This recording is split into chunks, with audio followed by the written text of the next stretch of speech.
দৈনন্দিন জীবনে আমরা ইনকাম বা আয় শব্দটাকে দুই দিক থেকে আলোচনা করতে পারি। একটা হচ্ছে ব্যক্তির আয় বা ব্যক্তিগত আয়, আরেকটা হচ্ছে জাতীয় আয়। ব্যক্তিগত আয় হচ্ছে আয়ের একটা ক্ষুদ্র দিক।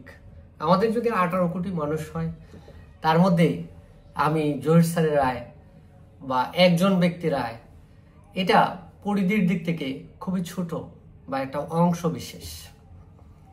অন্যদিকে যখন আমি জাতীয় আয় বলতেছি, তখন এই 18 কোটি মানুষের আয় অন্তর্ভুক্ত হচ্ছে বা একটা জাতির সমস্ত মানুষের আয় অন্তর্ভুক্ত হচ্ছে।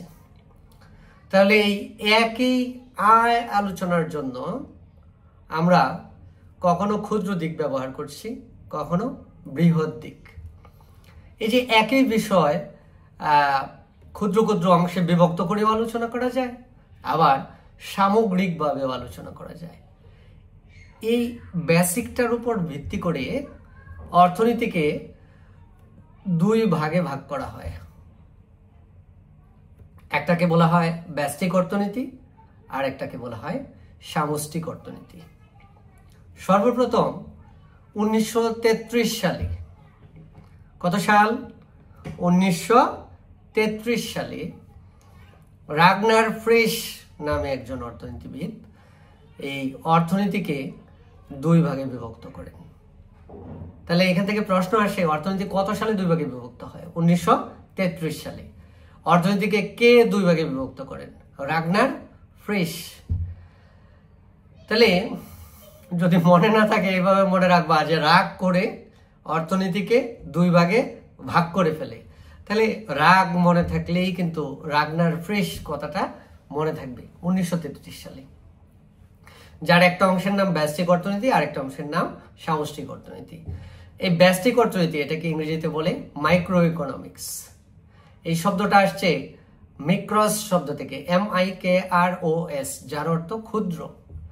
অন্যদিকে ম্যাক্রো শব্দটা আসছে, সামষ্টিক অর্থনীতির ইংরেজি শব্দটা হচ্ছে ম্যাক্রো। ম্যাক্রো শব্দটা আসছে গ্রিক শব্দ ম্যাক্রস থেকে, MAKROS। মাইক্রো বা মিক্রস শব্দের অর্থ হচ্ছে ক্ষুদ্র, আর ম্যাক্রো যে শব্দটা আসছে ম্যাক্রস শব্দ থেকে, এই ম্যাক্রস শব্দের অর্থ হচ্ছে বৃহৎ।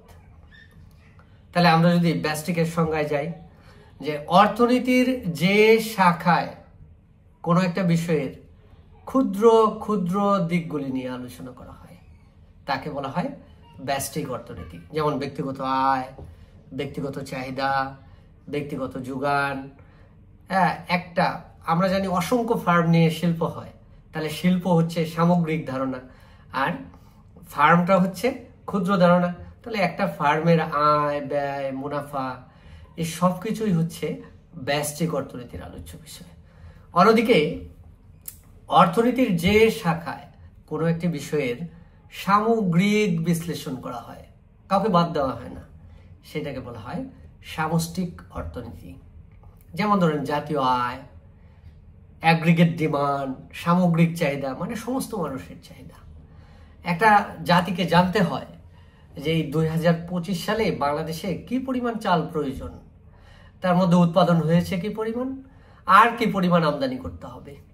তাহলে এটা জানার জন্য কিন্তু সামষ্টিক অর্থনীতি দরকার। তারপর হচ্ছে সামগ্রিক যোগান, এগুলো হচ্ছে সবই সামষ্টিক অর্থনীতির আলোচ্য বিষয়। তাহলে ব্যষ্টিক অর্থনীতি দ্বারা টোটাল জাতির জীবনযাত্রার মান সম্পর্কে ধারণা পাওয়া যাবে না। আমার সম্পর্কে জানতে পারবেন, একজন ব্যক্তি সম্পর্কে জানতে পারবেন, একটা প্রতিষ্ঠান সম্পর্কে জানতে পারবেন, কিন্তু সমস্ত দেশ সম্পর্কে ধারণা নেওয়া সম্ভব না। আর সামষ্টিক অর্থনীতি দ্বারা যেহেতু জাতীয় আয় পাওয়া যায়, মাথাপিছু আয় পাওয়া যায়, আর আমরা জানি যে জাতির মাথাপিছু আয় যত বেশি তারা তত উন্নত, তাই সামষ্টিক অর্থনীতি দ্বারা একটা জাতির জীবনযাত্রার মান সম্পর্কে ধারণা পাওয়া যায়। তাহলে ব্যষ্টিক অর্থনীতির পরিধি ছোট, সামষ্টিক অর্থনীতির পরিধি বড়। ব্যষ্টিক অর্থনীতি দ্বারা আমরা যে ভারসাম্যের কথা বলবো, সেটা হচ্ছে টোটাল জাতির একটা অংশ বিশেষের ভারসাম্য, তার মানে আংশিক ভারসাম্য। আর সামষ্টিক অর্থনীতি দ্বারা আমরা যে ভারসাম্যের কথা বলবো, এটা হচ্ছে সামগ্রিক ভারসাম্য। সাধারণত ক্লাসিক্যাল অর্থনীতিবিদরা এই ব্যষ্টিক অর্থনীতিকে সমর্থন করেছেন, আর এই সামষ্টিক অর্থনীতিকে সমর্থন করেছেন হচ্ছে আধুনিক অর্থনীতিবিদ যারা, তারা। ধন্যবাদ সবাইকে। আশা করি এই ব্যষ্টিক এবং সামষ্টিক অর্থনীতির মধ্যে যে পার্থক্য সেটা আমরা বুঝতে পেরেছি, আর আমাদের দৈনন্দিন জীবনে কোনটা ব্যষ্টিকে যাচ্ছে আর কোনটা সামষ্টিকে যাচ্ছে সেটা হয়তো এখান থেকে আমরা বুঝতে পারবো, ধরতে পারবো।